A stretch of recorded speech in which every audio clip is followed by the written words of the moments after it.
All right, just tell me, like, I mean, I know y'all come up short, but is it a playoff-type game? Yeah, and, it is a playoff-type game, and we needed that right there because we'll be in that sometime in the next 6 or 7 weeks for sure. They've got a really good football team. I never felt Woods could get into a good rhythm tonight because they're just that good. And they had a few playmakers that made plays when they needed him, and they won the game. But I thought we played extremely hard tonight. We just couldn't get in rhythm. The first half with their quarterback, did y'all just have trouble kind of containing him? Yeah, we couldn't contain him at all. And in the last few weeks have been like that. Then we settle down and break down the tackle, Yeah. How about Pinson Valley's defensive backs? It seemed tough for your guys to really get any separation consistently. Yeah, and they're really athletic in their secondary, very athletic. The big thing with us tonight, who I was really proud of, was our defense. I thought our defense played really well tonight. What did they do well? What did you see? Well, we didn't give up the big plays we've given up the last couple of weeks.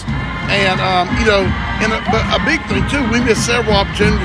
We're in the red zone a couple times, had to settle for field goals, and we needed touchdowns tonight. How do you approach a bye week? What do you focus on? We'll go back to the basics. Practice 3 days next week. Treat it kind of like spring training. Work some things you take for granted this time of year. And, we've had a tough stretch. We played 4 really good football teams. Came out at 3-1, 3-0 in the region. So we're in great shape in the region, and we just got to get ready for Chilton County now. Was it a playoff-type game? Did it feel like that? What do you mean? Just like, just a tough, it's a non-region game, but, a tough back-and-forth kind of game, prep kind of game. Homewood, they're always going to be able to, play consistent, play smart, and they're going to continue to basically grind the game out. And if you give them a chance to basically make plays and continue drives, they're gonna make you hurt.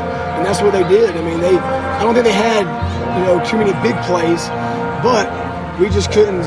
We gave them too many opportunities to continue the drives, and they're going to get points on the board. And that's the type of team I know that home has always been, and they're going to continue to be able to beat teams because they're so disciplined and they do things right. At first, we dropped some passes that hurt us. Got a couple early, basically plays that got us in the back end of it, and they dropped some passes in the end that if they would have caught, it could have been a different game. So. My hat's off to them. Great team. I know they're going to do well early in the playoffs. I hope we don't see them again. It's hard to beat a team twice, but great coaching, great team, and I do my best to try to make sure if we have a chance to win it, we got to be able to take better advantage of it and put the game away. Was the plan to play Kewan and Cam like you did? The plan is always to play whoever's going to be able to help us win. So if somebody is struggling and just, it's not fitting, and Kewan is a quarterback that deserves to, constantly be a number one. He just, I think, got too much in himself and tried to do too much, and he ended up backfiring.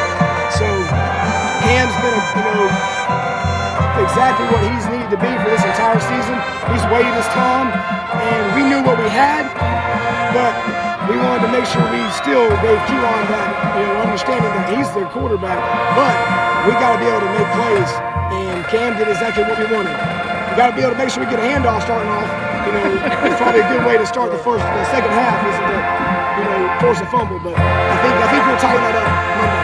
How about Taurus? He never seemed to obviously break one, but he just seems solid, especially in the second half. Just kind of got the yardage on needed. That's what he's best at. The longer the game goes, the harder he goes, and that's why he's our workhorse, and he's the most calm, just collective, and just unselfish player ever. He doesn't say a word about how many touches he gets or doesn't get. He doesn't care about whatever the play call is. He's just willing to work and help us in any way he can, and I love having players like him. What's the focus heading back into region play next week with Huffman? Head back into region play, make sure we learn from this, and we got to be able to, overcome.